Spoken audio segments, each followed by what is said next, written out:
High, আমি অনু ব্রাইডের উদ্দেশ্যে ready হয়ে বেরিয়ে পড়েছি। দাঁড়িয়ে আছি রাস্তায়, গাড়ির জন্য অপেক্ষা করছি। তো বলতে বলতে গাড়িও চলে এসেছিলো। আমি উঠে গেছি, তারপর ব্রাইডের বাড়িতে পৌঁছে গেছি। আমি টাইম মতন পৌঁছে যাই, কিন্তু ব্রাইড তখনও রেডি ছিল না, যার জন্য আমি এদিক ওদিক একটু ঘোরাঘুরি করছিলাম, কিছু ভিডিও নিচ্ছিলাম, ফটোস নিচ্ছিলাম। ব্রাইড তখনও রেডি ছিল না, একটু ফটোশ্যুট করছিল। তারপর যেটা হলো, ব্রাইডের বাড়িতে কোনো কারেন্ট ছিল না, কারণ সেদিন বৃষ্টি হয়েছিল। 9 তারিখের ব্রাইড ছিল এটা, বৃষ্টি হয়েছিল, কোনো কারেন্ট ছিল না, লাইটের ব্যবস্থা ছিল না। লাইটের ব্যবস্থা করতে করতে বারবার যাচ্ছে আছে, নানান সমস্যা। আর ওই কঠিন সমস্যা আমি এখনও পর্যন্ত সাজাইনি।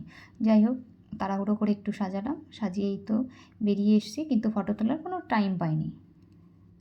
যেহেতু আমার মেয়ে ছোটো, মেয়ে বাড়িতে ছিল, মেয়ের জন্য খুব তাড়াহুড়ো করছিলাম। তারপর টাইমও হয়ে গেছিলো। এই ব্রাইডটার আমার দুবারই কন্ট্যাক্ট ছিল, বউ ভাত বিয়ে দুটোই। যাক, বিয়ে এইটা করলাম।